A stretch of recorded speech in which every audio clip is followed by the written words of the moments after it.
Okay, we are now live.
Good evening, everyone, and welcome to our town hall. I want to thank you for joining us this evening. And to get started, I would like to ask Dr. Reginald Woods to open us with a word of prayer. Okay, good evening, everyone. We appreciate taking out time to spend time with us on this very important topic. I thank God for our presenters, for their knowledge and their care for our community, and we appreciate you and all that made this come to pass. Thank you very much. Let us pray. Father God, we bless you and thank you for being good. And Father, we have walked many a mile on this topic of COVID-19 in our communities. We don't always understand why these things happen, but they do. But we do know that you're a good God and we trust you. Help us, Lord, protect us, heal us, lead us, guide us, and provide us with the wisdom and knowledge of how to stay safe and to protect those who we love. And Father, help those here who have the heart to help others. Show us how to help others, particularly the resistant, the proud, the defiant, the ones who have limited knowledge for whatever reason. Help us to reach them, Lord, with light and love. So we thank you for this opportunity, Lord, and I pray that this time and our energy is not in vain, but it will continue to be productive and save lives and keep people healthy and blessed. This is our prayer. We dedicate this time to you right now. In Jesus' name, amen. Amen. Amen. Thank you so much, Dr. Woods. So before we get started, I would like to first acknowledge our partners in this town hall. If we could welcome from Loma Linda University, Dr. Jacinda Abdul Mutakabir, or as we call her, Dr. Jam, as well as Dr. Bridget Petit. For COPE, Pastor Samuel Casey, who could not be with us this evening, and Bishop Kelvin Simmons with ICAC. I am your host and your moderator, Lania King. And to open us up this evening, we are going to hand it off to Dr. Petit.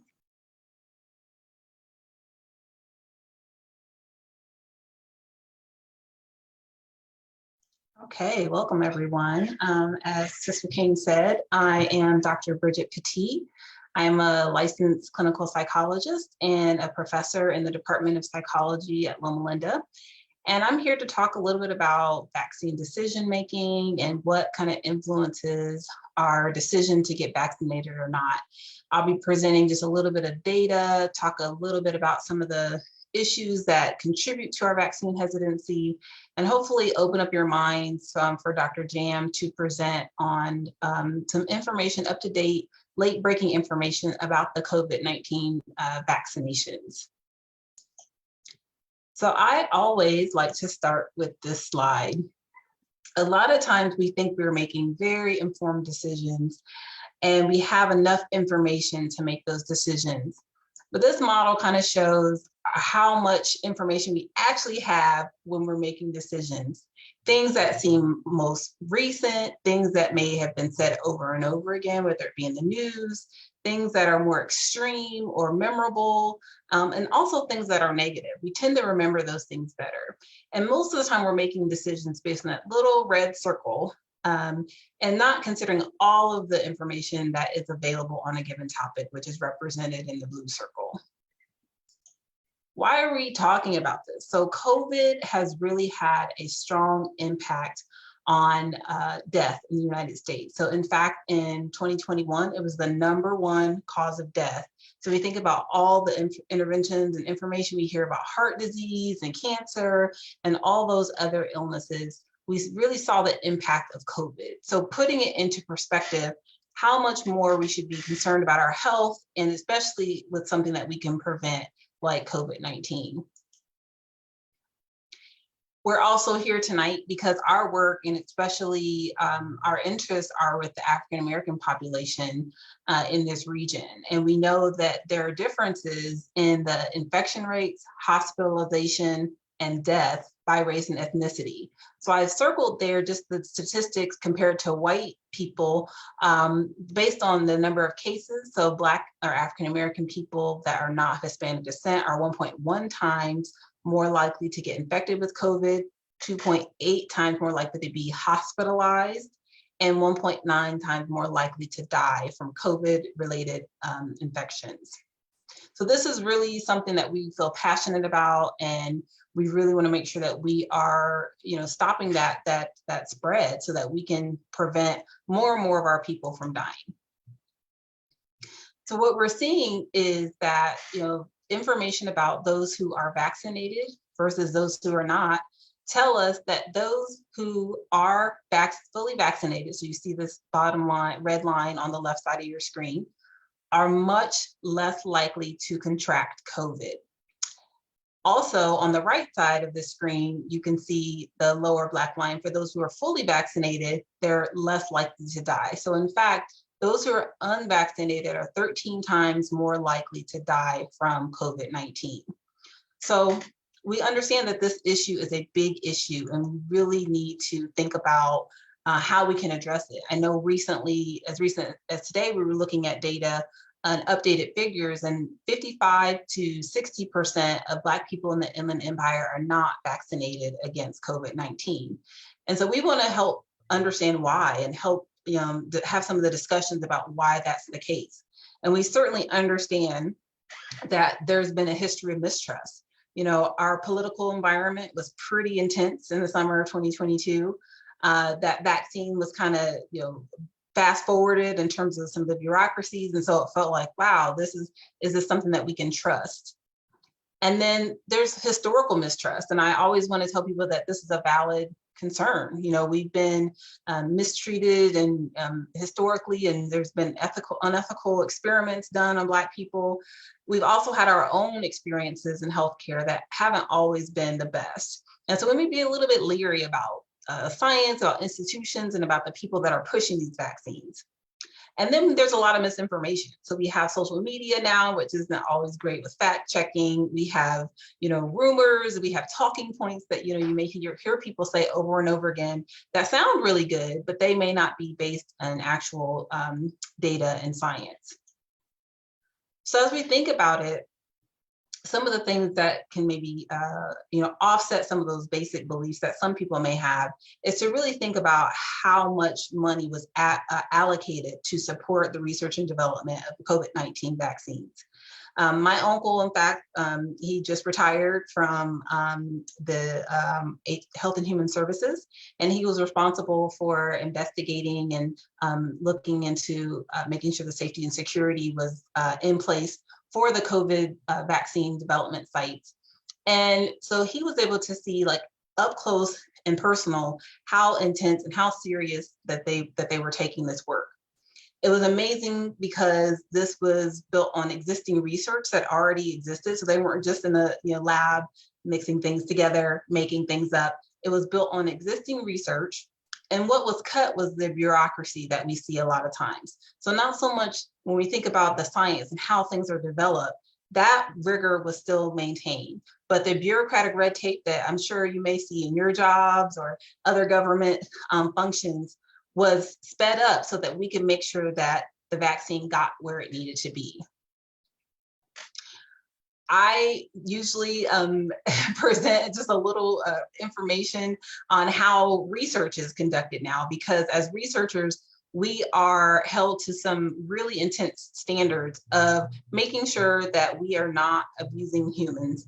And we know that today, those missteps and that misconduct is very, very rare. And I say that because people think they don't really understand that what happens is that you can lose millions of dollars, your institute can be shut down, you can have heavy federal fines, and also losing your employment and license. And I know for me in my field, and I'm sure with Dr. Jam as well, we can't practice without our licenses. So the standards of rigor are really in place to make sure that we are doing the best by human beings that we possibly can. And one thing that was really, I think, for me, made me more comfortable was that whereas most times Black people tend to not be represented in the clinical trials where they're testing different vaccines and other medications, this trial was one of the more diverse trials, and that almost 10% of the people that participated in the COVID vaccine research were Black people. So we know that the effects that they're reporting, they also work for us. And the last layer is really talking about misinformation. So a lot of people will think about the concerns about, the side effects, and we know millions and millions of people have been vaccinated at this point. We have a lot more data about how the vaccine works, those side effects. Usually a lot of times, and I'll tell Dr. Jam, I'm not going to overstep under her area, but the side effects are typically happen within those first 6 weeks. And so we've had, vaccinations for more than a year and a half now, and we've seen that very few people. So you see that little sliver in that blue graphic that talks about those who had a reaction. It's very, very small. So 0.001% have had allergic reactions to the COVID-19 vaccine. So it's very small, and we need to understand that those facts are there and not sort of think about those fears that we might have about, what could happen. What we know is happening is that we're getting infected and we're dying at much higher rates. So as a psychologist, I always think about, what kind of drives this information. And I want to just first say that fear is normal. Fear is something that is meant to protect us. It's meant to help us think about, our safety, right? And the challenge with that is that we oftentimes think that we are being very rational in our decisions. We think like, no, I'm like thinking about it. I know my answer and I'm sticking to it. But in reality, we take more than 175 cognitive shortcuts. So what does that mean? Information that I talked about earlier that's most vivid or most memorable. It may not be the most accurate. And again, it's such a small part of all of the available information. And so we understand the fear that comes from history, certainly real. And we understand that when we have a perceived threat of the unknown, that our fears can feel very real, whether they are or not. And so when we talk about the boosters, I think there was another wave where we had to kind of consider, how do we get people to get boosters? One of the things that I was really struck by is that the booster dose is actually a lower dose. When we think about those fears and side effects and whatnot, we really have to think about think about if you are getting a booster, how that affected you the first time. I know for me, it was definitely much less. I just had a sore arm for the booster in comparison to having a little bit more fatigue and whatnot with the first dose of the vaccine. And then I think about ongoing risks. So people think like, oh, I've been vaccinated, it lasts a lifetime. And as we knew from the beginning, this was something similar to the flu vaccination, where in order to continue that protection, we have to kind of stay up with with getting our vaccines and making sure that we're considering the risk to ourselves and other people, especially as it relates to infections and so forth. I'm going to go ahead and skip through this. This was really in response to thinking about getting kids vaccinated. I think that's important, but this was kind of more so of an issue when we were talking about as each age group was kind of brought into this work. But I think more broadly, any decision making, whether it's for you or your children, I think kind of goes through the same process. So let me just talk about what that looks like. So first, we are a faith-based institution at Loma Linda University. We work with and partner with faith-based institutions like COPE and ICAC. And I think, the thing that we have to remember is that we trust in a higher power. I'm a firm believer that God has blessed us with the bandwidth and the mental capacity to figure things out and to learn new things and to make sure that we can improve the health and well-being of human beings. And we've seen that over years and years, the way that the quality of life has been improved, just with the blessings that God has given us with our brains, right? And so these science and faith don't have to exist in two separate places. They can coexist. And I believe that the work that we're doing is kind of showing that this is really, really one of those areas where we can kind of integrate faith and science. I want you to know that if you're fearful, you're not alone. Many of us went through our own process to think about the vaccine and had hesitancy and kind of worked through it for different reasons. And I don't mean to, pick on anybody by talking about that hesitancy. We're really going to come from a place of empathy and really understanding what those fears are. So you can always, in the chat, ask questions, engage, and really just have a place to kind of get some of those questions answered. I encourage you to be open. So if you, came here tonight to get some new information, that's great and wonderful. If you came to get information that might be helpful for people around you that haven't been vaccinated, it's going to be a great time for you to kind of explore some maybe new things that you haven't heard about the vaccine so that you can make informed decisions and also help those around you.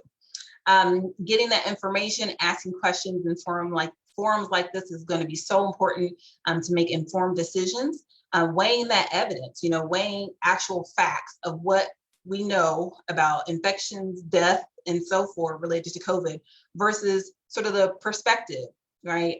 What could happen, and making sure that we understand the tangible things that we know that are based in data and not necessarily our fears. And then take action. I tell people I'm not here to, and I know Dr. Jam isn't here either to tell people what to think or how to think. We just want you to hear the information that we have for you tonight. We want you to make sure that you're making informed decisions about your health and about the health of those around you. So one of my favorite quotes is from Nelson Mandela, who said, "May your choices reflect your hopes and not your fears." And I hope that tonight that you will be blessed with some information that will help you make informed decisions about the COVID-19 vaccine.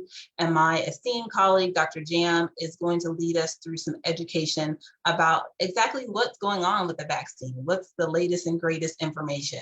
So I will end here and turn it over to Dr. Jam.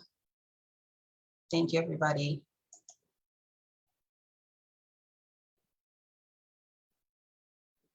Thank you, Dr. Petit. I'm so excited to be here with you all for the 67th time. No, I'm kidding, but it feels like that, right? I feel like we're all like, good personal friends at this point. Yeah, so I'm excited that you all have welcomed myself and Dr. Petit into your homes once again for us to provide this information to you all. So I'm going to go ahead and share my slides. And yeah, and then we're just going to go and jump right into the presentation so that we have time for any additional questions that may exist from the group. So let me just go ahead, and you would think after all 80 of the town halls that we've had that I would be well equipped, but it is always just a hassle. But let me know if you all are not seeing my screen correctly and I need to swap anything on the displays. Okay, so an overview of the discussion, we'll talk about just the types of vaccines. We'll talk about the spike protein mutations. We'll briefly talk about just some vaccine information like pertaining to the clinical trials. But I really want us to focus on like the newest information that's available. Even when we talk about the spike protein mutations, we'll kind of talk about them in regard to Omicron and what we know about the Omicron variant and then the variant of the Omicron variant, right? So we'll talk a bit about that and how the vaccines work against that and what do we need to be thinking about. And then we'll talk about just the additional vaccine doses. So I know, with this new information about whether people should get the fourth dose or the second booster is something that's really a question point on people's minds. So we'll talk a bit about that. And then we'll talk about the COVID-19 oral antivirals, because now we have antivirals that exist against COVID-19 that may be helpful for individuals. So we'll talk a bit about that. And then we'll wrap talking about herd immunity. I did remove the influenza information just for these sessions as we move forward into the non-flu months. But I do want to make sure that before I jump into COVID stuff, that we're remembering that the flu does exist.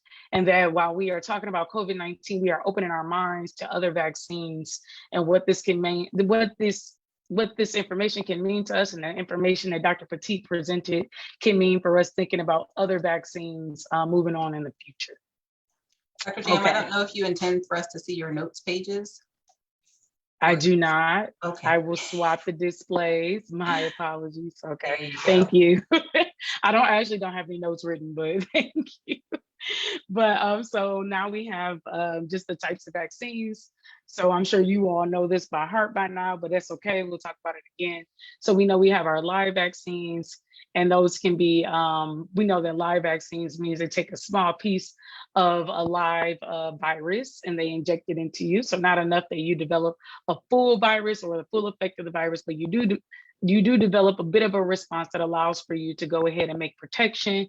So should you see this virus in real life, you'd be protected. So we know that this exists for measles, mumps, and rubella, or MMR.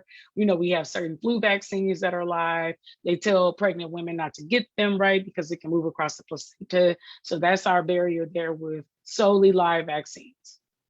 And then we have our inactivated vaccines. So we have our Tdap vaccine, which is the tetanus, diphtheria, and pertussis, and then our Flublok, or one of our flu vaccines. So that means that it's a small bit of a virus, but it's been killed, it's gone through chemicals, it's been really degraded, but it still maintains just a little bit of integrity or a little bit of effect. So when you're injected with it, your body can go ahead and make immunity to it. So once again, should you see this stuff in real life, you'd be protected. But when we think about Tdap, when we think about flu vaccines, we know that we have to go ahead and get these vaccines, with Tdap anyway, we know we have to get that every 10 years, right? So because it's inactivated, it's not as powerful as a live vaccine, meaning you get MMR, you get it that time or for whatever dosing series, and then you wipe your hands of it. You don't have to see it again.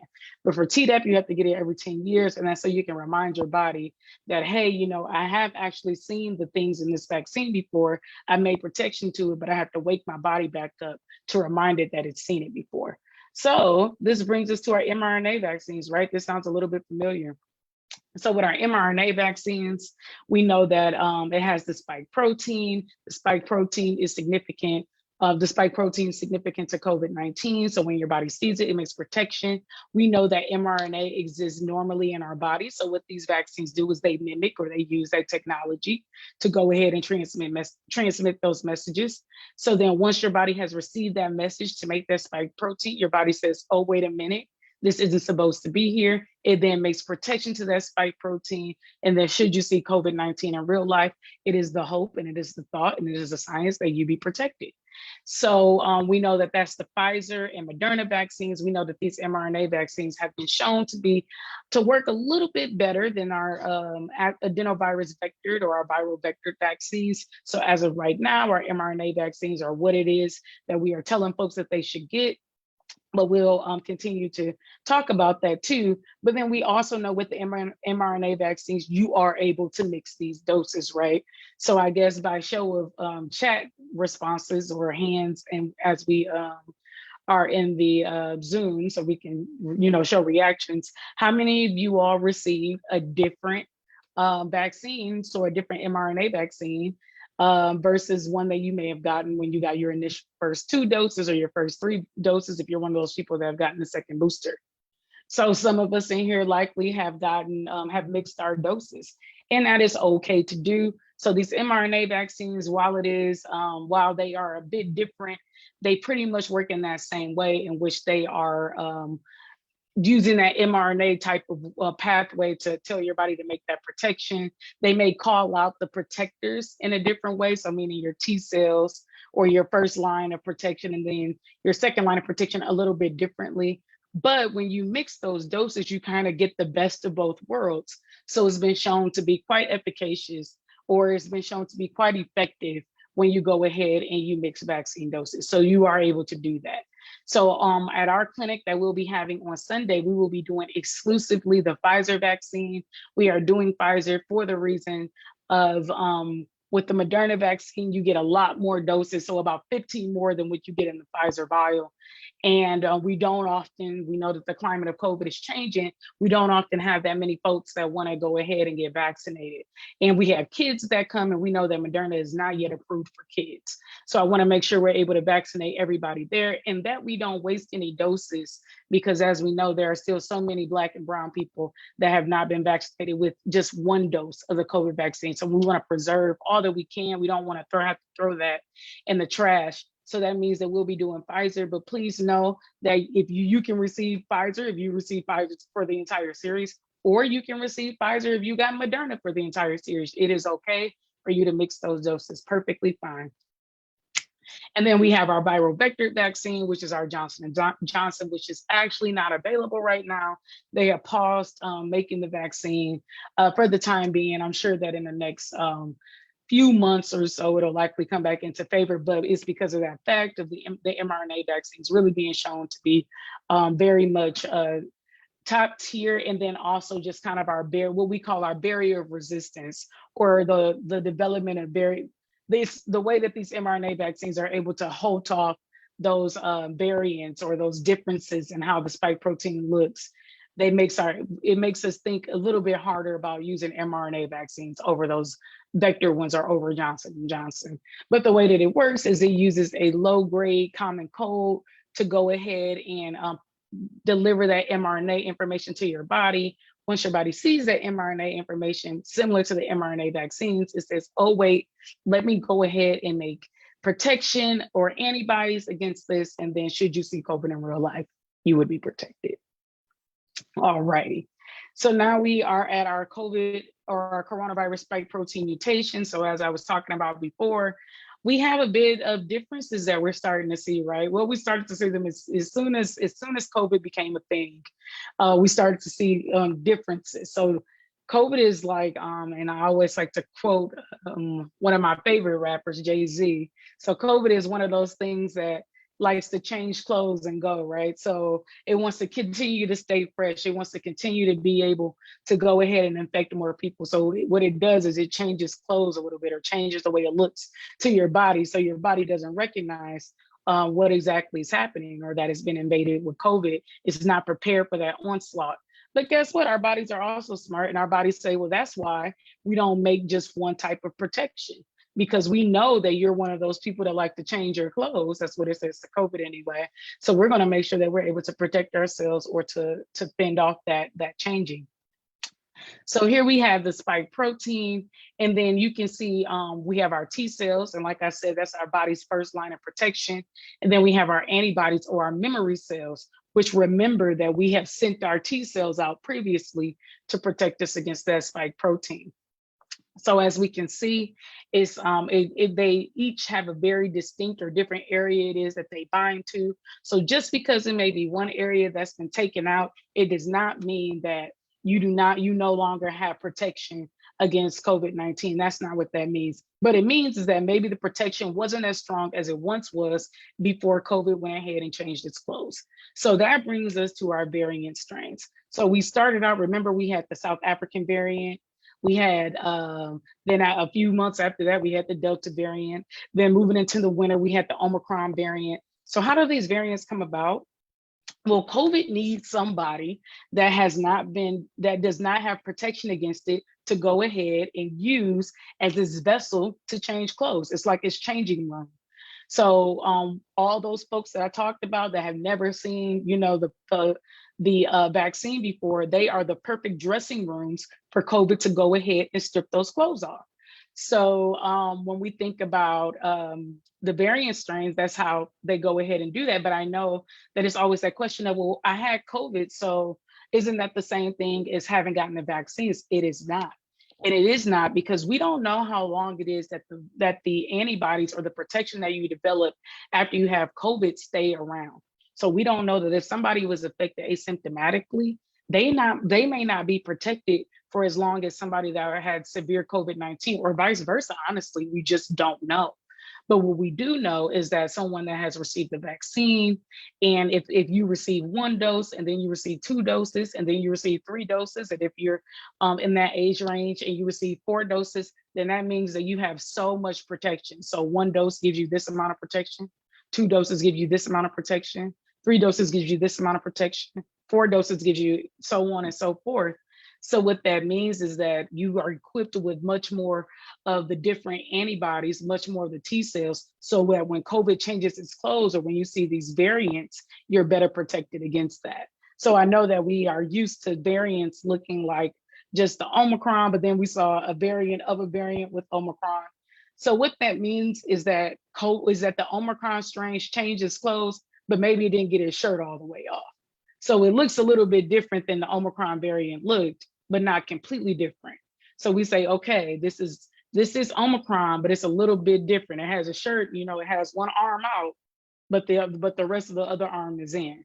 So that means that it may be more transmissible. So what does that mean? It means it might be easier for it to go from person to person to person. And I always get that question of, well, if it's going from person to person to person, that doesn't necessarily mean anything, right? Because, when these people are getting sick, they're not getting as sick as they were when they had the Delta variant or when they were originally infected with COVID-19. Well, actually, if more people are getting infected, we're at the place with COVID, we don't know what COVID means. We don't know what long COVID looks like, right? We don't know if you were to get infected with COVID, how long you'll have those symptoms. So being infected with COVID, whether you get a severe presentation, meaning you end up on a ventilator, or whether you don't even realize it's there, is still an issue. So that's why we still want to continue to get vaccinated, urge those around us that haven't been vaccinated to be vaccinated for these reasons. And keep that, I hope that everybody listens to Change Clothes by Jay-Z and Pharrell with a different frame of mind moving forward. So now we have our it looks like, okay, my PowerPoint is frozen up a little bit. Okay, so then we have our Pfizer study in children, so ages 12 to 15. I always get that question of, is it time to get our kids vaccinated? And Pfizer's been open for ages 12 and up for quite some time. So yes, you can go ahead, get your kids vaccinated. I hope that's something that we're considering, especially as the summertime is heating up. We know that we'll see kids going from place to place to place. We wanna make sure they're protected. So when there was a trial completed, there were over 2,000 kids enrolled. It was over about 1,000 that received the vaccine versus a little less than 1,000 that received placebo or did not receive the vaccine. They wanted to see who went ahead and developed COVID-19. There were 16 cases in the study in general, and all of those cases of COVID that developed were in that placebo group. So once again, much to the success that we saw with the original rollout of the vaccines do a good job protecting our kids. So, and then we think about just our younger kids, so 5 to 11, do we get them vaccinated? So I always like to talk about the fact that Pfizer did do a dose finding study. So the kids they actually don't even receive the same dose. It is that adults get the higher dose, the 30 microgram, or we call it 0.3 milliliters. So adults get that dose of the vaccine, and excuse me, 0.3 micrograms. And then the kids get the lower dose of 10 micrograms, so a little bit smaller anyway. And the way that they figured this out was they enrolled different kids. So they had 16 kids receive 10, 16 kids receive 20, 16 kids receive 30. And then they said, okay, let's measure the response and compare that to the response with the adults that received 30 micrograms. So all in all, with the kids that received 10 microgram, they had the same response as adults that had received that 30 microgram, but then they had less of the adverse events. By adverse events, I mean they had less fever, they had less headaches, all of that jazz, because we know when kids feel uncomfortable, they will not come back, right, and get the other dose of the vaccine. But more importantly, you as mom and dad won't want to bring them back because you don't want to see your kids uncomfortable. So the kids, it is safe for them to go ahead and get the vaccine. We see about 93% effectiveness there when kids do receive that vaccine. So definitely less kids in that vaccine group that develop COVID. And we know that they get a smaller dose. So protecting them, but also keeping them in that place where they're not very uncomfortable. And why do we want to think about this for kids? Because of course, I know that we see less kids that end up developing COVID in the first place, but we do want to think about the multi-system inflammatory syndrome that we see in children. So it's a rare condition. It's associated with COVID-19. It can cause different body parts to be inflamed. So that being the heart, the lungs, the kidneys, skin. And it is more common in children. So it can happen in adults, but more common in kids. And we have seen an increase in cases since November 1st, 2021. And there have been 48 related deaths, but this was back in January in which this was reported. I'm sure that there are more consequently when we think about just how history presents itself and time does, and the development of multisystem inflammatory syndrome. But then when we think about those deaths and we think about those cases, they have been more likely in children of minoritized groups, so Hispanic, Latinx, or Black non-Hispanic children.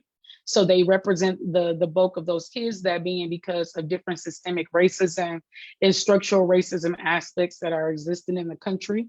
And because of that, the kids are in this position where they are more likely to contract COVID-19 or to give it to somebody else or to give it to another kid, say in the classroom. So we see a lot of these cases here with these children. So that's one thing that we need to think about. How can we prevent this? Well, we can talk more about vaccines.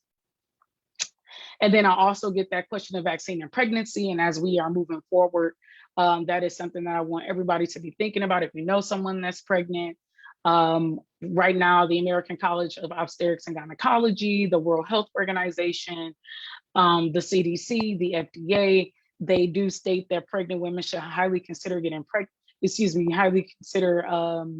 getting the COVID-19 vaccine, especially when we think about just how many pregnant women are representative of those patients that develop COVID-19. And we know that COVID is one of those disease states that makes it really hard for us to breathe, right?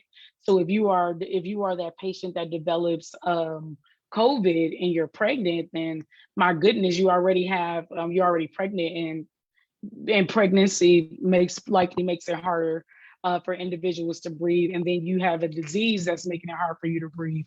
That's going to be a barrier. And then not only that, but the kids or the babies really suffer from that because they are getting less oxygen. They are heavily being impacted in the event that the mothers do not get vaccinated and should they develop COVID-19. So that's something that pregnant women should consider. I am not pregnant, nor have I ever been, so I offer this with that caveat. However, I do want pregnant women to take this into consideration. So although we do not have studies that are doing exclusively in pregnant women, and that being because pregnant women are what we call our vulnerable parties, right? So even when we think about young kids, the vaccines have taken a while to be approved in them. They're vulnerable groups. It's very hard to, and Dr. Petit can tell you, it's very hard to get studies passed the the different scientific boards to allow for this to occur, because you want to make sure that these women and these babies are kept safe. But nevertheless, Moderna had 13 pregnant patients. They didn't know that they were pregnant when they were enrolled. 6 of the patients had received the vaccine, however, 7 did not. All of the poor pregnancy-related events occurred in that group that did not receive the vaccine. And then also Moderna conducted studies on pregnant rats, and those pregnant rats did not have any pregnancy-related events. This is important to us because humans do share a similar biochemistry to rats, so it is quite conclusive for us to use that, thinking about how it is that it would impact human women anyway. And another thing that I would like to state is that over 400,000 women have now, pregnant women have been vaccinated per the FDA against COVID-19, and there are no reports that are alarming in regard to the vaccine. So that's another thing to consider when being pregnant and thinking about being vaccinated. So now that brings me to talking about our booster doses, right? So the scoop of the day. So due to just these variant strains, additional vaccination doses have been recommended. So why is this? Well, I talked about how, you know, the variant or COVID-19 is changing clothes, right? So as it's changing those clothes, we want to make sure that you have maximum amount of protection, that you are equipped to go ahead and confront those wardrobe changes. So for those patients that are immunocompromised, those individuals will receive what we call a third dose, and then they will also receive first and second boosters. So what that means is, say the person is getting the Pfizer vaccine, they'll get 0. In there, an adult patient, they'll get 0.3. For their first dose, 21 days later, they will get 0.3 for their second dose. 21 days later, they will get 0.3 for their third dose. And then 5 months later, they will get booster 1. And then 4 months after that, they will get booster 2. So those people receive 5 doses of the vaccine. And that is because it's important for individuals that are immunocompromised to have the maximum. So if the maximum is 100, it is important that those that are immunocompromised have 300, right? We want to make sure that they are adequately protected. Immunocompromised means that they don't have competent immune systems, or they don't have the same immune systems that somebody that is healthy would have. Or excuse me, not to say that they are unhealthy, but they don't have the same immune system that somebody that doesn't have an illness that is knocking their immune system down has. So these would be people that have cancer, or have rheumatoid arthritis, and things of that sort. So they want to go ahead and have the 3 doses and then get the 2 additional boosters, excuse me, after the 3 doses. So so we talked about all that. Okay, and I know if I missed anything, somebody will ask the question. I wanted to make sure that I went over all that information. And then we know that for the Pfizer vaccine, it is the same dose as the initial 2 doses. So every dose that you get, so whether it be a third dose, whether it be the booster doses, is going to be exactly the same amount, so 0.3 every time through with Pfizer. Even if you receive Moderna and then you switch to Pfizer, you're still going to get 0.3 for Pfizer. For Moderna, however, you receive half the dose if you are getting boosters. So say that you're a person that's immunocompromised, you're getting Moderna as, so say you're immunocompromised and you're getting your first 3 doses. So that means for dose 1, you're going to get the Moderna vaccine at 0.5 milliliters. And then you're going to get dose 2 at 0.5 milliliters. And then you're going to get dose 3 at 0.5 milliliters. But then when you come back 5 months later for your booster, you're going to get 0.25. And then when you come back 4 months later for your other booster, you're going to get 0.25. So you get half of that. And that's because Moderna saw that you could still boost the amount of antibodies or amount of protection that the person had with the previous 3 doses, and they did not have to receive the same amount as they had received previously with the 0.5. And then when they were given half, then they developed, they didn't develop the same amount of side effects that we may have seen with the first 0.5 dose. So you can get half with the boosters from Moderna. For Pfizer, you get the same dose. Nevertheless, the additional doses, so that being the third dose for immunocompromised folks, and then the booster doses for everybody else, they have been shown to be the side effects anyway have been shown to be far less than those that we experienced with the first and second dose. I will say that my third dose was not what I experienced my first and second dose. My first and second dose, I will not, kid you all, I was definitely down with that. So a booster dose adheres to the following recommendations for the first booster. You want to get that 5 months after the second dose, and that's for all individuals. And then 2 months if you have received the Johnson & Johnson vaccine. So irrespective of age, 18 and up, 2 months after Johnson & Johnson, you want to go ahead and get a booster dose with a mRNA vaccine. A second booster is recommended right now for those that are 50 years and older and those that are 12 years and up that are at high risk for COVID lung disease, that have cancer, diabetes is for consideration for the diabetes disease state, meaning that they don't have robust immune systems. And you receive that 4 months after you receive your first booster. So at our clinic on Sunday, we will be providing the second booster dose for those that are 50 and up. So now we also have our COVID-19 antivirals. So these can be taken to prevent severe COVID-19 illness. So the thing with these antiviral medications, however, is that you have to take them within 5 days of a positive test. Now, this ends up being a problem because a lot of times we don't know that we have COVID, right? And by the time that we find out we have COVID, it may take about, you don't know you have COVID, so you test on day 2 of having symptoms. A lot of times you may not even get the test results back till 3 days later or so. So now you're in this place where you're already at 5 days after a positive test. So sometimes it's not easy to go ahead and get these antivirals and then them have the best effect. So they show that the best effect or the best prevention of severe illness was was when the medications were taken 5 days following a positive test. And this may be an advantage. So we saw 89% of the patients that took it that had mild COVID-19 did not go on to develop severe COVID-19, meaning they did not go on to need to be on the ventilator or in the hospital, which is good. But at the end of the day, it does not give you the protection that vaccines do. And that being that vaccines allow for you to have antibodies. And then in some circumstances, vaccines can prevent other individuals in the house from developing COVID-19 because of the antibody protection that individuals have. That is not the case with the antivirals. The antivirals just kind of make sure that you don't get more sick should you develop COVID-19. So while they are available, you do want to still make sure that you're considering being vaccinated and taking those precautions. The COVID-19 antivirals can sometimes also be harder to get because you do have to go to your primary care provider or to an FQHC. So somewhere, I'm not sure if you all are familiar, somewhere like SACS, and then they can give you a prescription, but you do have to show that you have a positive COVID-19 test and that you are no later than 5 days of that positive test. So for herd immunity, at the end of the day, these COVID-19 vaccines, as I always state, are going to get us that one step closer to herd immunity. I always get that question of when, Dr. Jam, when do you think life is going to return back to normal?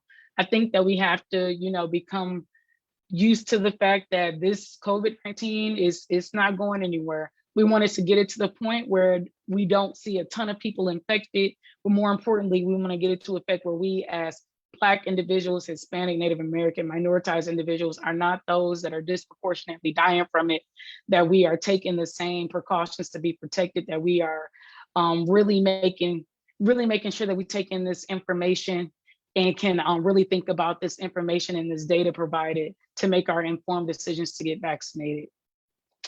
So I will go ahead and end the show here. And I saw that we had some questions. Dr. Jam, that's just my question. Okay, yes. But I was curious because of what you said about the limitations of, how long it takes to get testing results and so forth, that it's safe to take those medications before it's COVID. So is the point of you won't even be allowed to get them unless you know for a fact, that it's COVID. So you have to have a positive COVID test in hand for to get the prescription for the actual medication. That's helpful to know. Yep. Thank you so much for that wealth of information, Dr. Petit and Dr. Jam. We do have a couple of questions. One of the questions that we have is, will we have to continue to get boosters every so often once you receive your additional booster? I mean, yeah, your first Right. booster. That's a funny question. I remember when we first began these town halls, and we were like, oh, we just have to get the 2 doses. And then it was like, oh, guess what, guys, I'm back. You got to get 3. Oh, guess what, guys, I'm back. You got to get 4.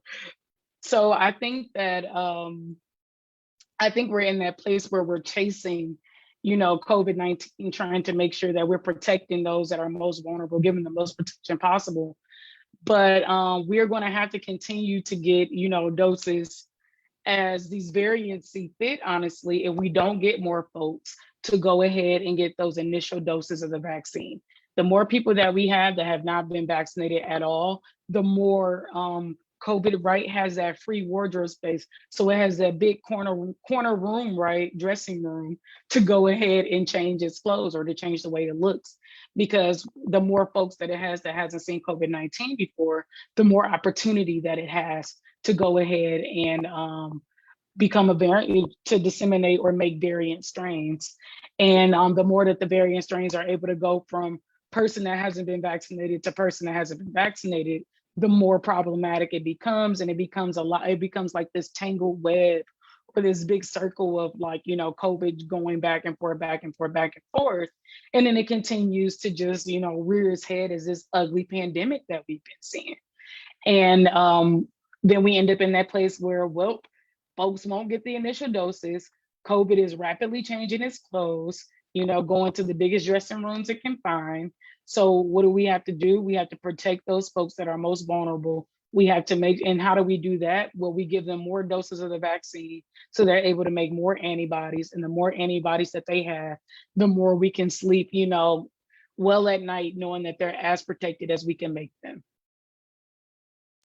Okay, thank you for that. And so a follow-up question says, what about transplant recipients who take immune suppressant drugs every day? And this is in regards to the effectiveness of both the vaccination and the boosters. Do they really help? Right. So that's the reason why those individuals that are immunocompromised, or transplant patient, would be that person that would receive the 3 doses. So it would be, they do a 3-dose series plus the additional 2 boosters. So once again, we're making sure that that person who is on immunosuppressive therapy is as protected as they absolutely can be. But I think when you have a compromised immune system, and we have just this virus that is so that is able to rapidly change, rapidly infect, those folks that are immunocompromised have to continue to just be extra careful. That means disinfecting, that means double masking, that means, continuing to maintain social distance, because consequently, it's just going to take, a bit more to make sure that those folks are protected. Now, the vaccines do as best that they can, but I think you just have to be honest about the state of the virus. And when you don't have a robust immune system, just that can continue to look like.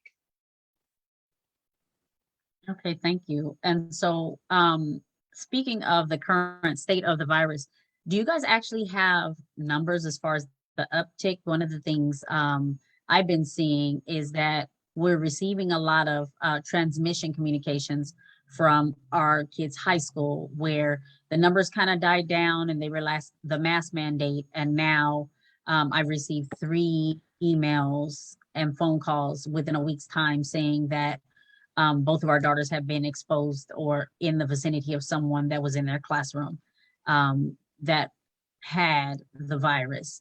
So do we have any information on like current numbers and how we can help our kids protect themselves in that space? Right. So, I mean, that's such a good question, and such a good, and I agree with you 120%. So in terms of why it is that, in terms of the numbers anyway, I'm so sorry. I was reading Dr. Woods' question and still thinking about what you were saying.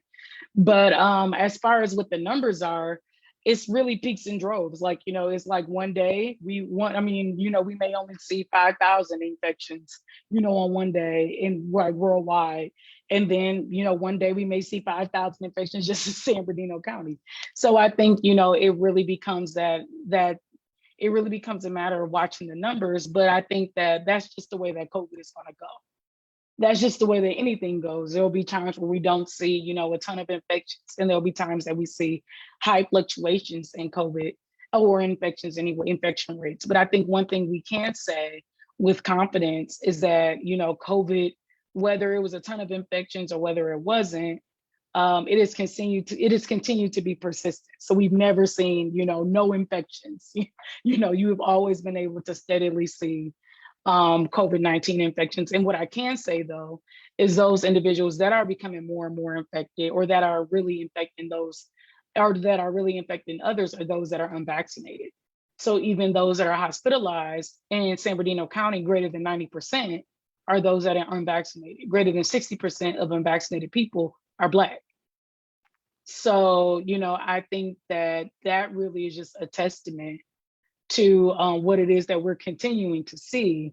And the numbers are going to go up and down. Like I could tell you right now, well, the numbers, we're seeing an uptick in numbers. But then tomorrow I can say, oh, well, we're seeing a downstream in numbers. So I think, that's just something that we have to take into consideration. But in terms of our kids, I think, it's a matter of being safe. I wish that, the kids would still wear masks in schools, for the fact of the matter. I mean, like, you're so close in the class, you can only spread out but so much. But I mean, kids, they don't want to have to be masked all day long. But I would, urge them to be protected. If they know that someone's been infected, stay away from that person, mask when you are around that person. I mean, honest, kids talk, they know when so-and-so has had COVID. So, really preach to them the importance of being safe and what being safe can look like for the rest of the family. I think that's super important. So Pastor Woods said, can you explain why the one and done Johnson & Johnson shot is not being used?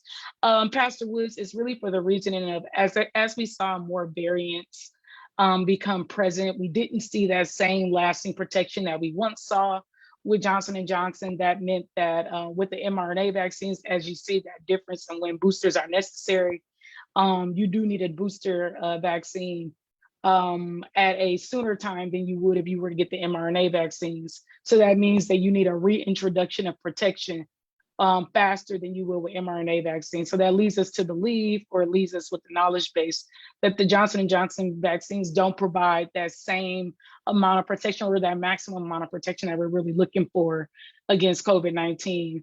Not as the mRNA vaccines do. And because we do have a good amount of mRNA vaccines to our disposal, it's kind of looking like we want to focus, and use what it is that we have. So that's why, as of right now, we're not doing Johnson & Johnson. But I mean, that's not to say that it won't come back. It's just, at the present, we want to make sure we're protecting folks with what we know can maximally provide them the best protection. So you are getting your 4th shot. I'm happy to hear it. Can you stop wearing your mask? I'm no mask police. I think that you have to wear it with your own discretion, right? So I think that if you're going somewhere, it's going to be crowded, then maybe, you don't have the mask on. You do put the mask on, and you make sure that you maintain your social distance and all that stuff. I think that, with 2 years of COVID-19, we are good, kind of like thinking about our discretion of like, when is it appropriate to wear the mask, when is it not? If you're not feeling well, of course, make sure you go get COVID tested. If you test positive, make sure you let the folks know who you were in close contact with that you did. So just be safe. And thank you so much, Dr. Jam. I do have one more question. Because with the 4th dose, I've had people ask, are you guys, because right now 4th dose is for immunocompromised, are they going to be expanding on the age group of individuals that can receive the 4th dose? So right now it's 50 plus those that are immunocompromised. So likely eventually, but it's just the fact that the data just really isn't there. So those that are younger than 50 have been shown to have like So that fourth dose doesn't really provide them with any difference in protection than the 3 doses do at the present. So that's why they aren't those that we're really looking to give those additional doses to. I think, and as I told you, and for me, like my importance and where I'm focused is those folks that haven't received a first or second dose yet, because essentially we're chasing COVID for those people that have been vaccinated, but not focusing enough on those people that have not. So I think that's where we really need to be focusing our love and attention and our empathy to trying to get these folks vaccinated, and then making sure that we have vaccines to spare, right? So if a fourth dose is not necessarily going to add much to someone that's 30 years old, then we want to make sure, well, if that third dose isn't adding much, and that fourth dose isn't, or that second booster isn't adding much, then we want to make sure that we are being able to preserve our supply and use that for someone that's really going to need it, meaning those that are completely unvaccinated. Okay, great. Thank you so much. And thank you all for those questions that were posed. And right now, do we have any other questions that anyone else would like to ask? Okay, and Dr. Wood said again, is there such a thing as overdosing with vaccinations? It is not. And it's if you did, that'd be a good thing, right? But overdose with protection. But no, it's not. And it's because the vaccines are made in a way in which they don't have like a lethal dose, where that's what we consider, for overdosing. What it is that you get a certain amount of protection. So if you were to overdose, you would likely have just more adverse events that you experience, so maybe a higher temperature or more arm pain or things of that sort. But the vaccines are, and because the amount that you get is so little, it's very hard to reach that amount to where it would be detrimental to you. But they're designed in a way to afford your body that introduction to the virus, and then for your body to make immunity or antibodies to it, not in a way to where it would be really close to being harmful to you, if that makes sense. It's likely the safest medication that you can get. So is there a way for a person to actually obtain multiple vaccinations within a shortened time span? There is, in the event that you don't, like say accurate information wasn't provided and things of that sort. And it just may be that because it's not spaced appropriately, you may not be able to forge the maximum amount of protection that you would be should you space it appropriately. It's just kind of like, okay, we'll say you got your booster in 2 months rather than 5. Well, that protection that you may have developed over time is now kind of like superseded because of the fact that you may have gotten the booster dose too soon, and your body wasn't able to actually like mature with the vaccine that you received and make the protection that it could have made had it not been interrupted with an additional dose. So that can be the case, but is it completely detrimental? No, you'll likely be fine. But, let's try to stick to the vaccine series that's been shown to be effective. All right, thank you so much. And at this time, does anyone have any other questions? And I'm also monitoring. I do this as Dr. Woods. I'm sorry for hogging the show, but That's okay, go ahead. How are we doing nationwide with reaching that that resistant population of people? Not well. I would just be honest with you. It's because equity isn't a priority. And equity in a way in which we need it done is not a priority of the nation. And I think, you all are much more senior and attuned to just the ways of the United States than I am. So I'm sure that I am preaching to the choir when I say this, but it's just not. And it's really sad, and it makes me very sad to think about the fact, and I fight every day to make sure it is, but even when we think about the COVID-19 oral antivirals, it is very hard for someone of a minoritized group to go ahead and get this. It's hard to I don't know how many people even have a PCP, but I'm a healthcare professional and I don't even have a regular PCP, right? Should I be saying this right now? But I don't even have one. So I know that it would be hard for me should I want to go, I would have to go find somebody. It would be a little bit easier because I work for Loma Linda, but God forbid I didn't have those connections. And when it comes to vaccinations, it's that same thing. It's these people that it's the people that are dedicated to the work that keep the work going. But I will tell you, it's not an easy job to continue to do. It's a fight that, you know, we have to fight every single day to keep this at the front view of people's minds, to let them know that, you know, vaccine equity and getting minoritized groups or individuals and underserved but heavily affected communities vaccinated and getting them access to healthcare and these preventive measures is hard.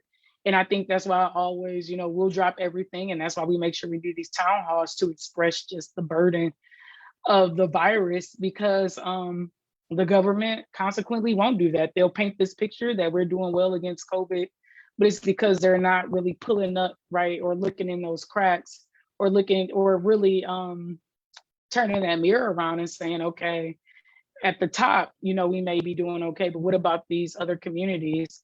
What about these communities that are impacted by race, structural and systemic racism? How are we doing there? And I'll be honest with you, not well. And in San Bernardino County, 70%, like, it may look like we're doing great because, you know, we all see each other at the vaccine clinics and all that stuff. But I mean, we've only vaccinated a little over, or we've only delivered about maybe 2,000 vaccine doses to Black individuals. That doesn't mean that it was 2,000 different people. It just means 2,000 doses in general. That could mean we were giving, you know, several people, you know, more than one dose, all of that.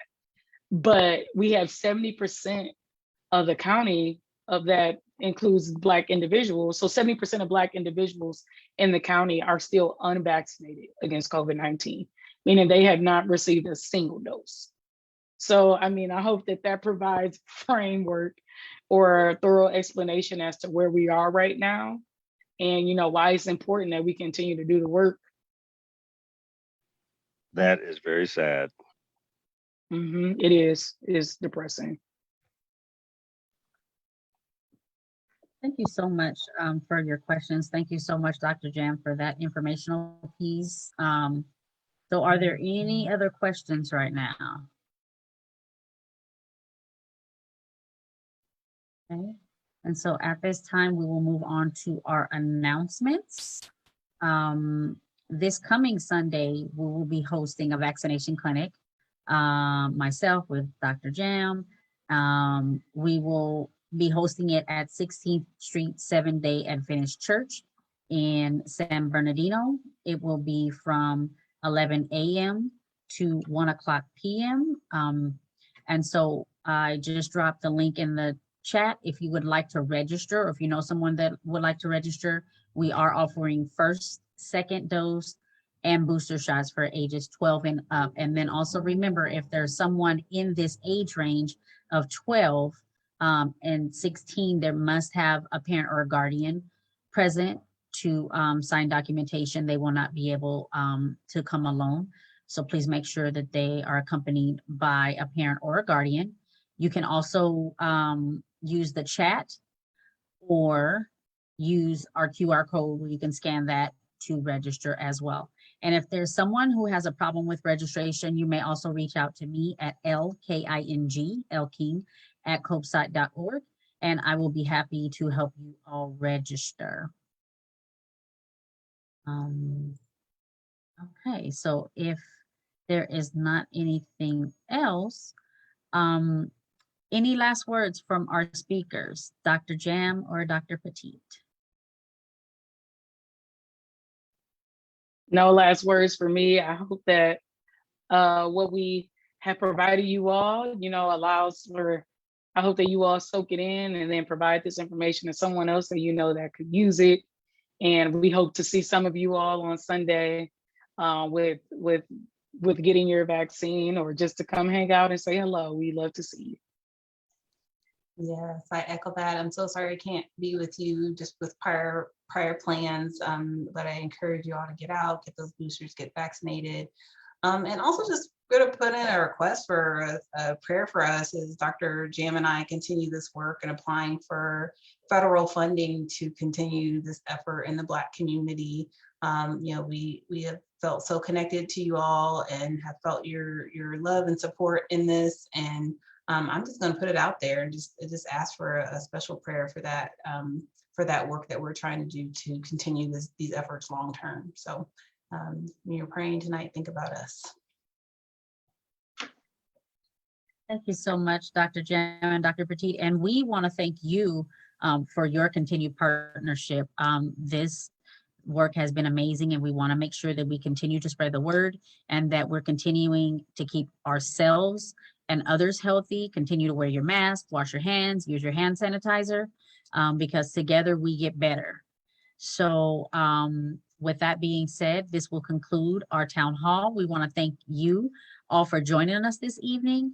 And right now, I am going to ask Dr. Woods, would you mind closing us out in prayer? Yes, I will. Okay. Thank you, everybody, for the presentation. Did an awesome job. And even though some of this is repetitive, you still bring fresh new light and information. And most importantly, you're being a servant and a resource that's very, very helpful. And we thank you for it. Father God, we thank you and we praise you, Lord, for this time. It's been beneficial.